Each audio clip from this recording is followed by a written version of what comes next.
रूस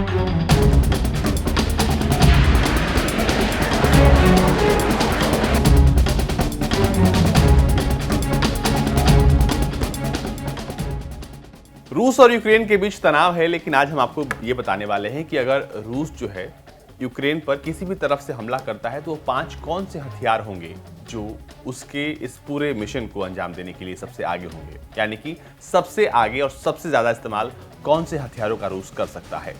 इस कड़ी में सबसे पहला नाम जो आता है वो है रूसी T-90 टैंक का आता है। जी हाँ, रूसी T-90 टैंक जो है एक मेन बैटल टैंक है जिसके कई सारे अपग्रेड्स बीते कई सालों में हुए हैं। इसी का एक वर्जन है T-72B3S और ये तमाम टैंक्स का इस्तेमाल जो है वो रूस यूक्रेन के खिलाफ कर सकता है। T-90 टैंक की जो क्षमता है वो काफ़ी दुनिया में अपनी क्षमताओं के लिए मशहूर है। आपको बता दें कि सीरिया, यूक्रेन और डेक्सन में इसका इस्तेमाल जो है वो रूस की सेना कर चुकी है। इसके अलावा इसकी जो कुछ खूबियां हैं वो इसे खास बनाती हैं, जैसे इसमें है कॉन्टैक्ट 5 जो कि एक्सप्लोसिव रिएक्टर आर्मर है और इसकी वजह से जो टैंक है वो और ज़्यादा क्षमता वाला, शक्तिशाली हो जाता है, क्योंकि इस पर किसी भी बॉम्ब का जो है वो या फिर कह लें कोई भी हथियार इससे पेनिट्रेट नहीं कर सकता। इसके अलावा इसमें लगा है शोट्रा 1 काउंटर मिसाइल सिस्टम जो कि दुश्मन के टैंक्स और मिसाइल को कंफ्यूज कर देता है। खास तौर पर ये जो टैंक और ये सिस्टम है वो दुश्मन के सिग्नल्स को जैम कर देता है, जिसकी वजह से अगर ये जो टैंक वो निशाने पर है तो पहले ये अपने क्रू को इन्फॉर्म करेगा और इन्फॉर्म करने के साथ ही साथ ये जो है उस सामने वाले टैंक और मिसाइल के जो सिग्नल को जैम कर देगा ताकि वो आके इस टैंक को हिट ना कर सके। इसके अलावा आपको बता दें कि इसका प्रयोग जो है सीरिया के सिविल वॉर्स के दौरान और कई जगह जो है वो कर चुका है रूस, और ये जो है एक सबसे अहम हथियार हो सकता है। दूसरा हथियार है कोलेत्सिया SV जो कि अमेरिकन M109A7 पैलेडियन की तरह बिल्कुल दिखता है और लगभग खूबियां भी जो है वो बराबर ही हैं उसके। ये दरअसल एक सेल्फ प्रोपेल्ड फ्रैक्ट होवित्जर तोप की तरह काम करता है और ये तोप होवित्जर तोप ही है जिसमें ऑटोमेटिक फायर करने की क्षमता है। ये एक साथ कई गोले दाग सकता है और उस वक्त इसको रिलोड करने की जरूरत जो है वो रूसी सेना को नहीं पड़ेगी। ये एक साथ 16 राउंड जो है वो गोले दाग सकता है हर मिनट में, वो भी ऑटो लोडिंग कैपेसिटी के साथ, और इसका जो बैरल है वो 155 mm का है। इसके अलावा आपको बता दें कि ये अपने साथ भारी मात्रा में हाई एक्सप्लोसिव और तमाम चीजें, गाइडेड शेल्स, क्लस्टर बॉम्ब जो है वो दुश्मन के खेमे में फेंक सकता है। इसके बाद बारी आती है BTR MD राकुश्का की।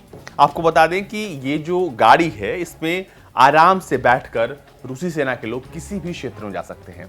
इसमें लगभग 13 लोगों की बैठने की जगह है और 13 लोग जब इसमें बैठेंगे तो ये तमाम उन बाहरी खतरों से, खासकर एरियल खतरों से, मिसाइलों से, इन तमाम चीजों से बच सकते हैं। और ये जो गाड़ी बनाई गई है ये खास सैनिकों के लिए बनाई गई है, युद्ध क्षेत्र में उनको डिप्लॉय करने के लिए।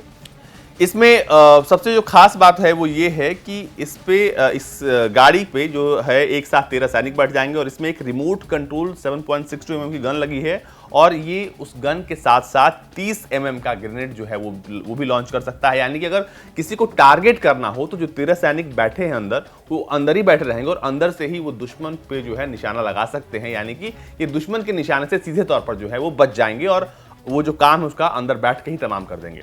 इसके बाद बारी आती है उरागन 1M की। उरागन 1M जो है वो एक truck mounted multiple launch rocket system है, यानी ये एक साथ कई रॉकेट्स जो है वो दुश्मन के खेमे में दाग सकता है।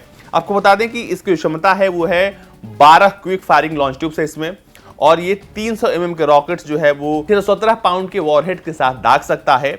और ये इसकी जो मिसाइल्स है उसकी जो रेंज है वो तकरीबन 55 मील है। हाँ, और ये 55 मील तक दुश्मनों को लगातार एक के बाद एक तकरीबन 12 मिसाइलें दागेगा उस पर और उसका जो है वो खात्मा कर सकता है। यानी कि क्विक रिएक्शन में तुरंत जो मिसाइल्स हैं वो एक साथ दनादन दुश्मन के खेमे पर हमला करती हैं, तो ऐसे में दुश्मन को संभलने का मौका नहीं मिलता है। अब बारी आती है रसिया के जमीन से जमीन पर मार करने वाली सरफेस टू सरफेस मिसाइल स्कैंडर की। स्कैंडर जो है वो एक शॉर्ट रेंज की मिसाइल है। आपको बता दें कि this is a road mobile system that Fyers a short range missile. ऐसा बताया जाता है कि अभी रशिया के पास ऐसे कुल 136 स्कैंडर सिस्टम्स हैं और ये जो नंबर है वो काफी इंप्रेसिव है और इस नंबर्स के लिहाज से कहा जाता है कि यूक्रेन के लिहाज से ये नंबर्स बहुत ज़्यादा हैं।